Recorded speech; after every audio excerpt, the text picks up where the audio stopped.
There was a time when the cost of doing business was not a piece of your soul, when words like greed and corruption were used as insults, when doing the right thing had nothing to do with regulations, compliance, or the bottom line, when success was measured in character as much as it was in numbers, when your reputation and word was the highest form of currency, when the court of public opinion had more weight than any federal courtroom, when the voice of a single person could echo throughout the world and the fire from within could ignite the spark of others.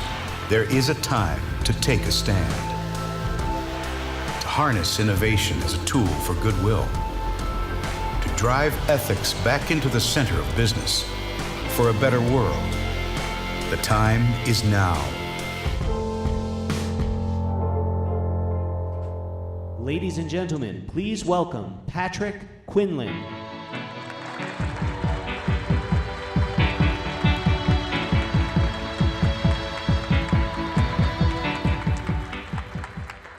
All right, good morning, ladies and gentlemen. Welcome to CONVERGE17. So, like many of you, I travel a lot, spend a lot of time on airplanes, and I head over to Europe probably 5 or 6 times a year. We have an office there and team members there. And so I usually do kind of 2 longer trips a year, and then there's a lot of times where you just have to jump over for a couple of days. So this was one of those short trips, maybe just 3 or 4 days. And on the way home, you know what that feels like. You're tired. I was flying into Chicago from London, jumped off the airplane, and my layover was about 3 hours. I was able to get through passport and security real quick, and there was an earlier flight to go home. And I just wanted to get home. I wanted to see Kyla. I wanted to see Huck. So I ran up to the United desk and said, hey, is there any way you can get me on the earlier flight? And they said, we can, but that aisle seat that you had, we don't have one of those. I said, oh, it's totally fine, just put me on the airplane. So I jump on the plane, I'm one of the last people on, I walk down, and I'm like 23F. I'm like at the very back of the plane. And everybody knows when you do this international travel that the last 2 hours is actually half of the trip, right? The first 11, the last 2 is half of the trip. So I get there, and in seat E, there's a woman with like a 6 or 7 month old kid, right about the same age as Huck. And I look at it, and my first thought is, you gotta be kidding me. And I was like, you know what? I'm like, this could be Huck. I'm like, it's okay. So I sit down, and I introduce myself to her, and she tells me this is his first flight. I was like, oh boy. I was like, that's all right. We'll do this together. We got this. So we get on the airplane, we take off, and you know, there's a little bit of fussiness, and there's a little bit of those moments. And we're on the plane, and I keep thinking to myself, this is this kid's first flight. Like, he's gonna go see his grandparents. Like, how exciting is this for her and for him? And so when I was thinking about that is one of my greatest passions in life is travel. That's my hobby, it's what I love to do. I'll go anywhere, any city, anytime, anywhere. I just wanna walk down a street and walk into a restaurant and go see something random. And that experience makes me think of one of my idols in life, the Griswolds. So if you think about Clark Griswold, this unbelievable desire to go to Wally World, right? This epic place of happiness and double rainbows and birds that chirp all the time. And mind you, his family does not want to go to Wally World. And he's like, not only are we going, but we're gonna drive. So I have my Wally World. I have this place that I love to go, that I make everybody around me go, and it is Washington, D.C., and specifically the Lincoln Memorial. So I'm a student of history, I love politics, I love the civic conversation, which, mind you, today can be a bit challenging, but I love this part of America. And of all those places, the Lincoln Memorial is my favorite. For anybody that's ever been there at night, you know what I mean. There's a feeling when you walk up those steps and stand inside that white marble place and you look up at Lincoln and you think to yourself that this is a man that saw country ripped apart and put it back together through sheer determination and will. And every time I go there, I read the Gettysburg Address out loud to myself, and I literally get chills, and I think I've been there like 30 times. So many of you might have been at Compliance Week this past May. So I was there as well. And don't tell any of my board members, a couple are here, I snuck out at lunch.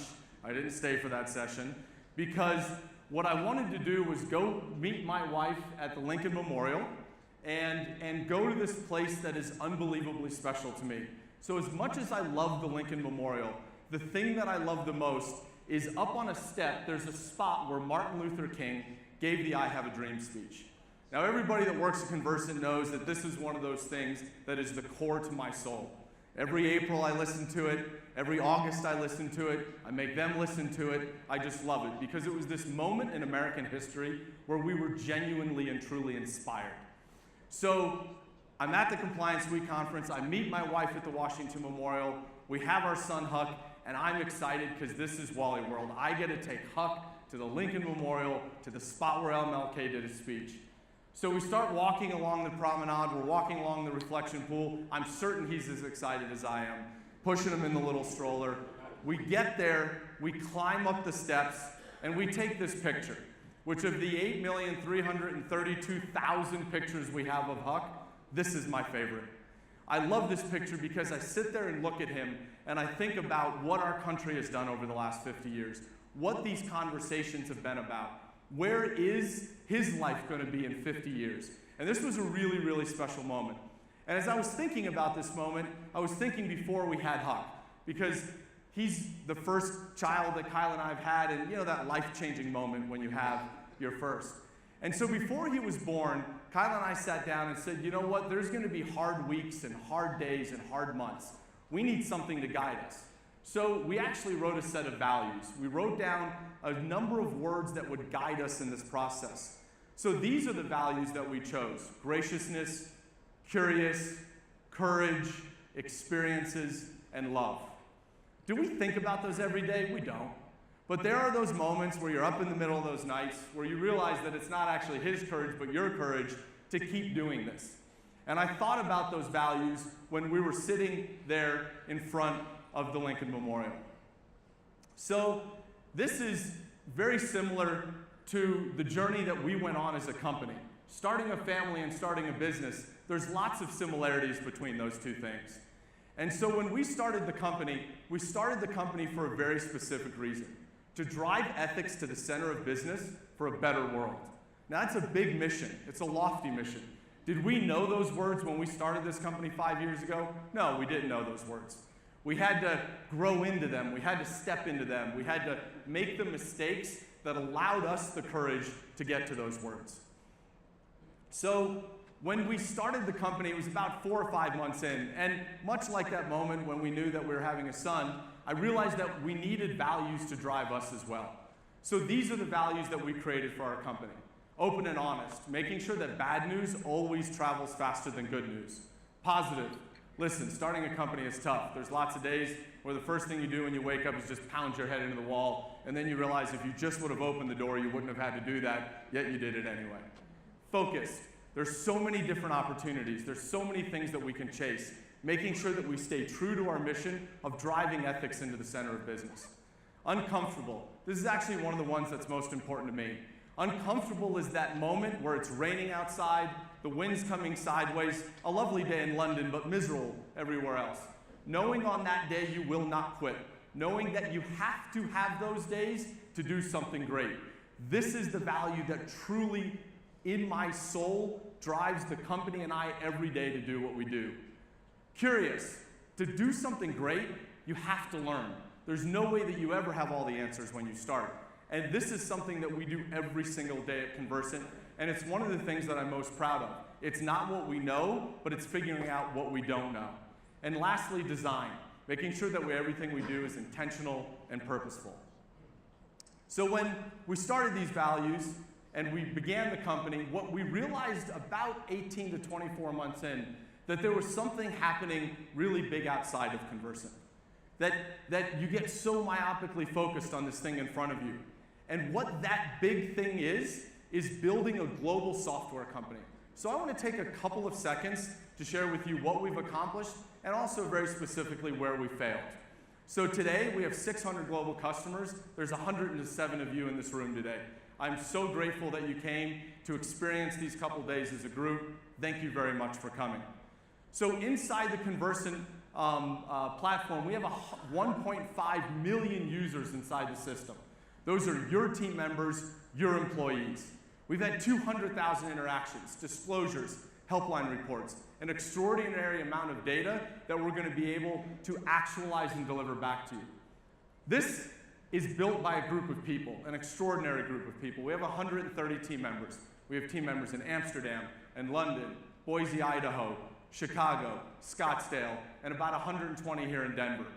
We're incredibly proud to be headquartered in Denver. It's where we've built this company, but the company is now so much bigger. And it is truly awesome to wake up and know that when we start our day here, there's already 6 hours of Conversant happening somewhere else. But when you do this, you fail. You don't always get it right.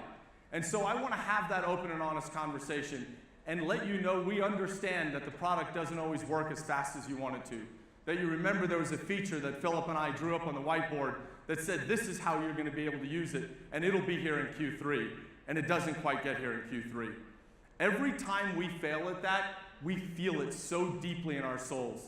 And I can commit to you, and I know I've been on the phone with many of you, that we empathize with the challenges that come with being part of this group as we build and grow a software company. We built this company specifically to make your jobs easier. And when we fail at that, it cuts into our souls. And I don't want to start this conference without acknowledging that. But that goes back to the uncomfortable value. That goes back to knowing that you have to go through those steps to do the most amazing things out there, and we will accomplish that. So, why do we get together to do this? There's an ethical transformation happening in the world. And I know when we think about what happened in Las Vegas the other day, and when we think about all the challenges in the discourse, whether it be here or overseas, that seems like a hard thing to imagine. But I do want to rest on this for just a moment. And as a student of history, I think the best way to understand the ethical transformation is to actually look backwards a little bit at different moments in history and understand what was ethical then seems impossible now. And that this journey, this arc of ethics, it's been happening for thousands of years, and it will continue after us. So when we start this conversation, I'm going to start it in 1620. So there were a group of religious refugees that we today talk about as pilgrims. They lived in Amsterdam, they lived in the Old World, they lived in England. And what they wanted to do is they had this idea of ethics being the freedom of thought, to be able to choose to worship as I want to worship.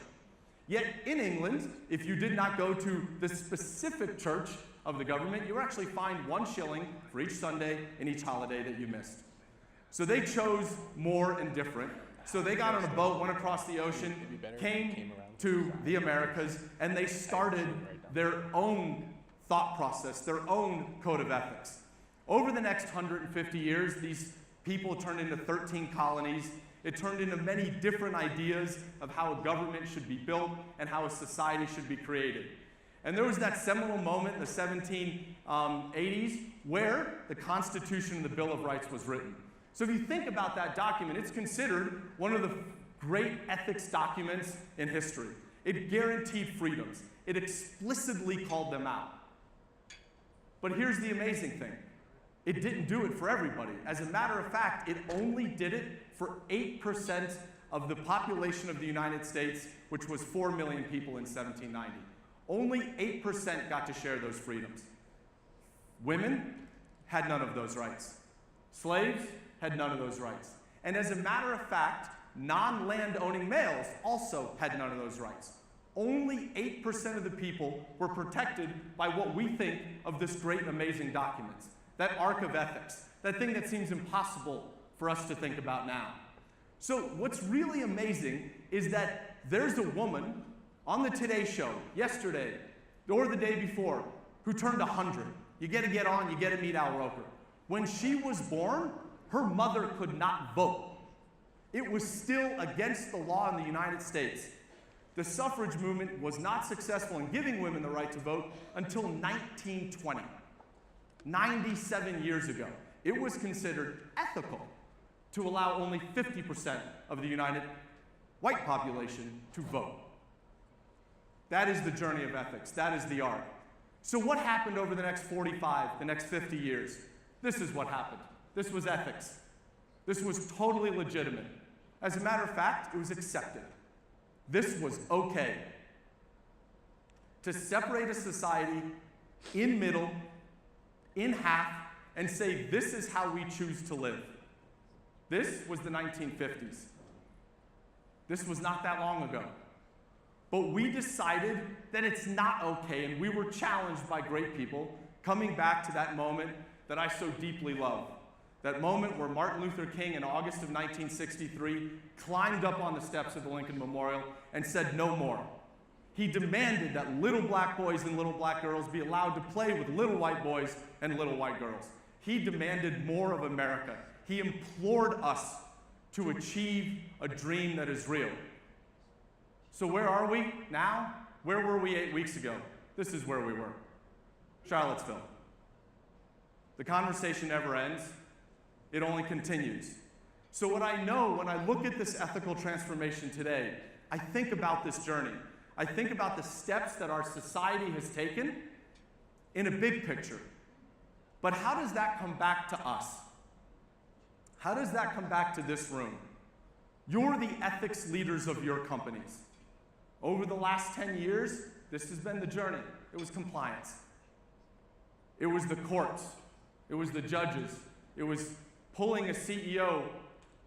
There was never a CEO of a major bank fired from 2008 to 2016. But for the first time, because of this ethical transformation, it wasn't the $180 million fine. It was actually the fact that customers are saying no more. People want to have shared values and shared ethics with the companies that they buy from. And when there is a discrepancy between the words and actions of a company, they are held accountable now. And why are they held accountable? They're held accountable because a story can move from an airplane in Chicago to Mongolia to 100 million views in China in 24 hours when that incident on United Airlines happened. It's not the fine anymore. It's the court of public opinion. And that court of public opinion is imploring us, the business leaders of this country and countries abroad, that we have to do more. We cannot just check the box. We cannot just do the minimum. We cannot just follow the DOJ guidelines. Because if you follow the DOJ guidelines, you may reduce your fine. But that's not the fine you should be worried about.